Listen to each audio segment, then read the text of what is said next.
I wanted to know people who are coming down from USA. I wanted to know how they think, what are their traditions, their cultures.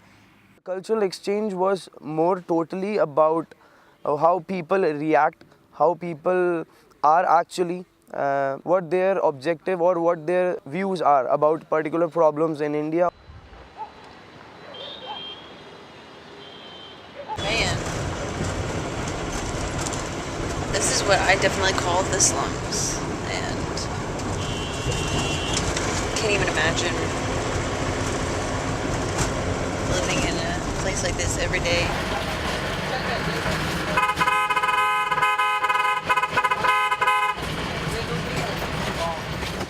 The best thing I like about India is oneness in diversity.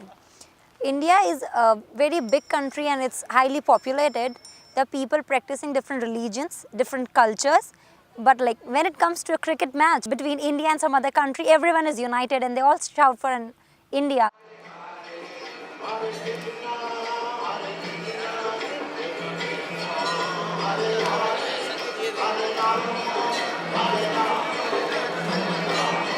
Krishna, Hare Hare. This is my first time out of the country. I've never even been to Mexico, but I have been all over the United States. The way people live here is amazing. When we first were driving in, I was telling Ingrid, oh my gosh, there's no walls. There's no ceilings. It doesn't look like anyone's living in there. But people are living in there. You see them coming out, hanging out their laundry, but it's so overpopulated. The first experience out of the country has pretty much destroyed my view of myself and the world. It's harsh, but it's true.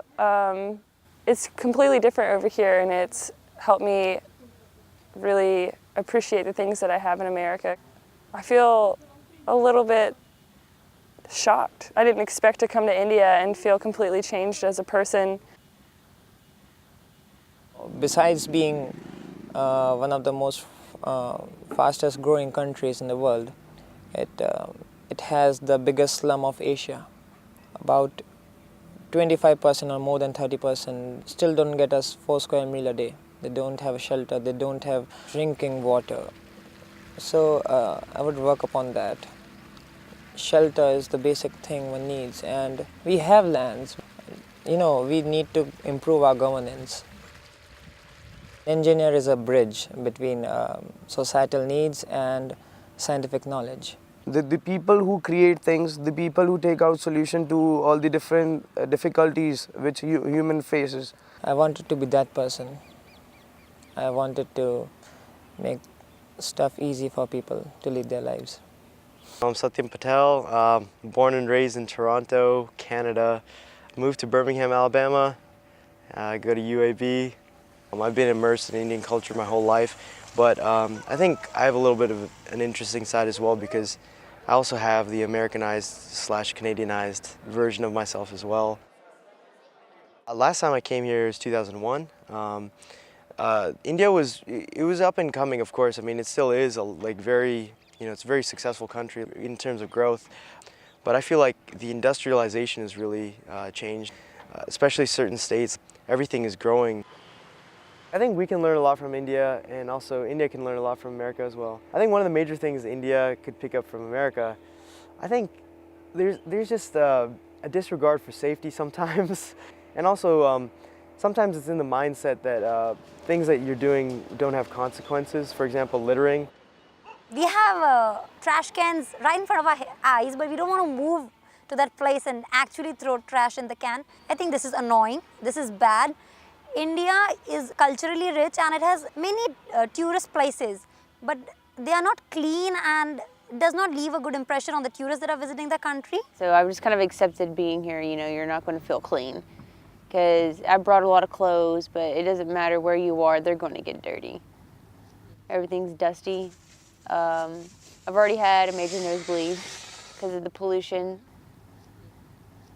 the dust, the construction, the fires, everything has messed up with my sinuses.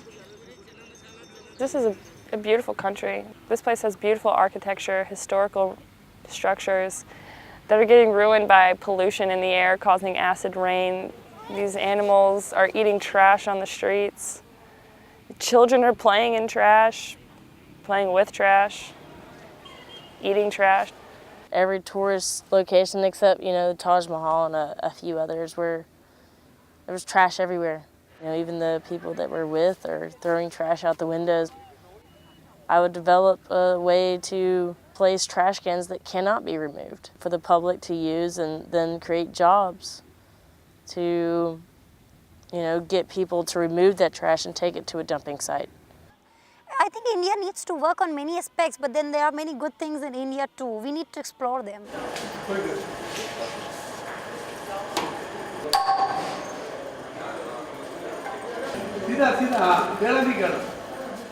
As a biomedical engineer, Jaipur was the most fascinating place of this entire trip to me. For no cost at all to their patients, they're taking in these individuals, no matter how many limbs they've lost, no matter how severe it is, and they're giving them the ability to walk independently on their own and change their life. The quote that he said was, they feel like they're human beings again when they are given the chance to have legs. I would love to work in a place like that. You don't have to pay for what happened to you. I'd never thought that you could build artificial limbs for $30, $50 each limb, and the way that we're doing it in the U.S., it's ridiculous how much we're charging for that. And $10,000 for an artificial foot or an artificial arm or hand is ridiculous. Why can't we bring these constructions to the U.S., the people that can't afford things? Why do we force people to pay this much money, go into debt, create more problems for their life and their family? I should stereotype Indians. We can't try new things. We are afraid in that. So Americans, on the other hand, you'll find the hippiest and the craziest stuff happening right over there. We look up to you guys, but both the cultures have some discrepancies, have some advantages, some boons, some banes. But I still fall in a dilemma, which culture is better, because you guys are goal-oriented, we are family-oriented. At some point, you guys are at the pinnacle. At some point, we are at the apex. We get here and I'm overwhelmed because there's always someone everywhere helping me. There's always someone in the bathroom to hand me a towel. There's always someone at the gas station to pump our gas. There's someone getting me water and food at the same time. We have 4 waiters. And I was like, oh my gosh, why are there so many people helping me? Because again, the American mentality, I'm independent, I can do this on my own. But then a student turned around in the car one day when I'm complaining about it at a gas station, and she kind of irritatedly looks at me and says, India is one of the most overpopulated countries in the world. And these people, this is their job. It's not because Indians are spoiled or we need that help. It's because this is how people feed their families. And that really hit home to me. To first of all, understand that I don't know everything and that there's got to be a reason for everything. I think the first and the foremost thing that everybody can learn, and I think they have learned, is the sharing habits we have.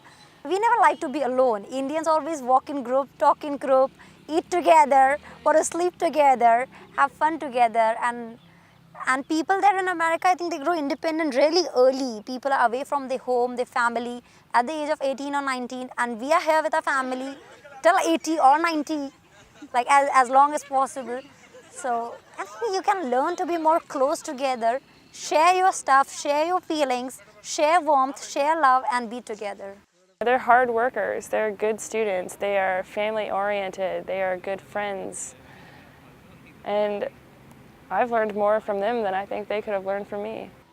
I like the way you respect our culture. We went to so many temples, but nobody ever was like, why should I go to a temple? Because I'm a Christian, I go to a church. So I think that was amazing. I'll really live those moments forever.